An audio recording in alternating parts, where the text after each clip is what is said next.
सामाजिक संगठनों का संयुक्त मंच के तत्वाधान में इंदिरा नगर बुद्ध पार्क में बुद्ध धम्म दिवस के रूप में मनाया गया, जिसमें सभी संगठन के लोग, जिसमें बुद्धिस्ट लोग सम्मिलित हुए, जिसमें सबसे ज्यादा शिक्षा पर जोर दिया गया। इस कार्यक्रम मुख्य रूप से लखनऊ से चलकर आए प्रोफेसर रविकांत चंदन, विशिष्ट अतिथि राजा रामपाल, मुख्य प्रवक्ता प्रतिभा अटल पाल, विवेक पाल, मनोज वाल्मीकि, चमन खन्ना आदि उपस्थित रहे।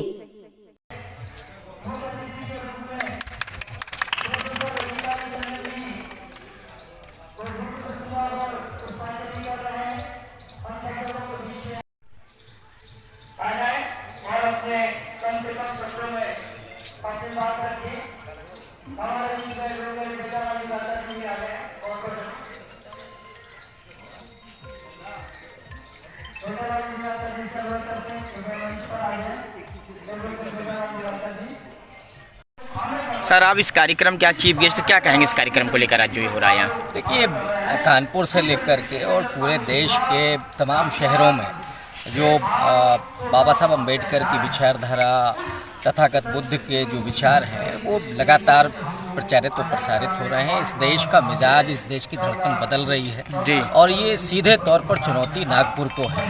वो नागपुर, वो दिल्ली जिसने दलितों और पिछड़ों के अधिकारों को कुचलने का काम किया है, जो महिलाओं का अपमान कर रहे हैं, उनके लिए सीधी चुनौती है और समाज एकजुट हो रहा है। आज दलित और पिछड़ा, महिलाएं सब एकजुट होकर के उस पूरी सत्ता के सामने चुनौती दे रहे हैं। और ये सांस्कृतिक जागरण है जो कभी मानवर कांशीराम जी ने किया था, बाबा साहब अम्बेडकर ने 1956 में जब बौद्ध धर्म ग्रहण किया था, तो वो सीधे तौर पर मैसेज था समाज को कि अब आपको एक अलग रास्ता लेना पड़ेगा। जिस समाज में आपको अछूत बना दिया गया, जिस समाज में आपको पानी नहीं पीने दिया गया, महड़ का आंदोलन किया बाबा साहब ने जी, तो उसमें आपको चलना पड़ेगा तथागत बुद्धि की तरफ। वही संदेश लेकर के आज पूरे देश में जो जन जागरण चल रहा है उसी की एक कड़ी है।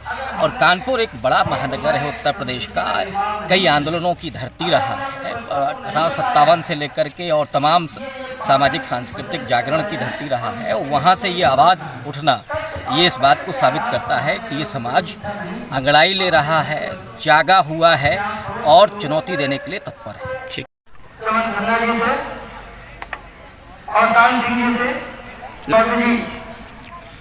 दीदी, अपना जरा परिचय देते हुए आज जो कार्यक्रम और उसके विषय में क्या कहना चाहेंगे? मेरा नाम प्रतिभा अटल पाल है और मैं कांग्रेस पार्टी की प्रदेश की सचिव रह चुकी हूँ, उत्तर प्रदेश कांग्रेस कमेटी की प्रदेश अध्यक्ष रह चुकी हूँ महिला कांग्रेस की।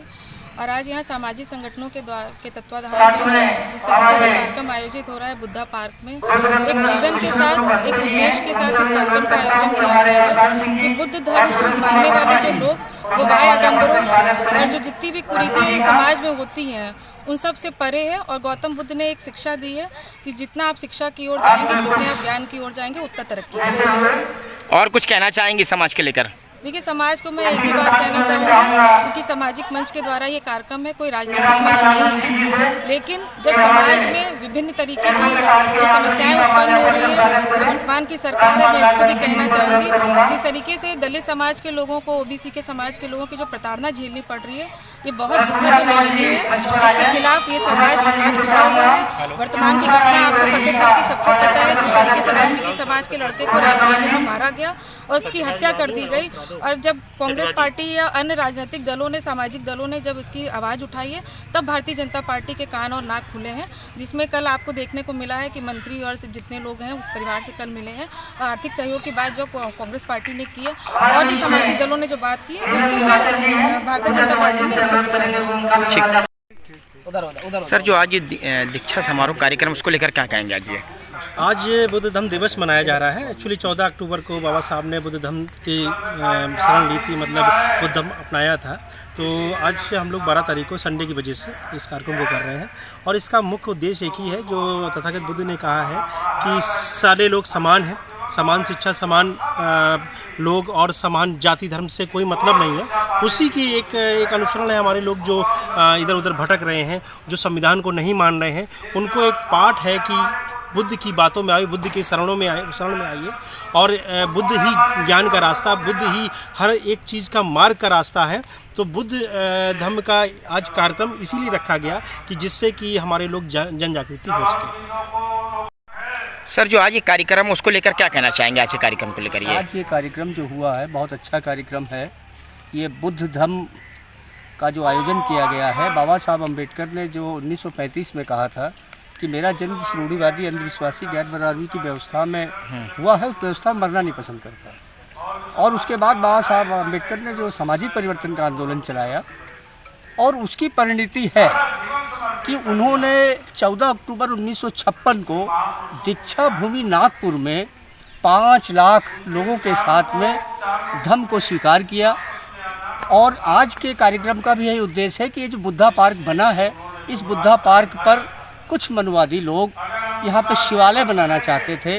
तो हमारे जो नौजवानों ने, विवेक पाल है और भी जो इनके साथी हैं, उन लोगों ने मिल करके जो ये आंदोलन चलाया सामाजिक संगठनों के संयुक्त मंच से, उसकी परिणति है कि सरकार को हमारी बात को मानना पड़ा और इस बुद्धा पार्क को पुनः बुद्धा पार्क के ही रूप में समायोजित किया गया। इस सरकार में इतने विवाद क्यों? दरअसल में ये फासिज्म की सरकार है और फासिज्म की सरकार, आप जानते हैं आदरणीय पत्रकार बंधु, कि फासिज्म किसी को बर्दाश्त नहीं करता है। तो इसलिए इनकी जो असमानता की नीति है, उसका परिणाम हमारे देश के लोग भुगत रहे हैं।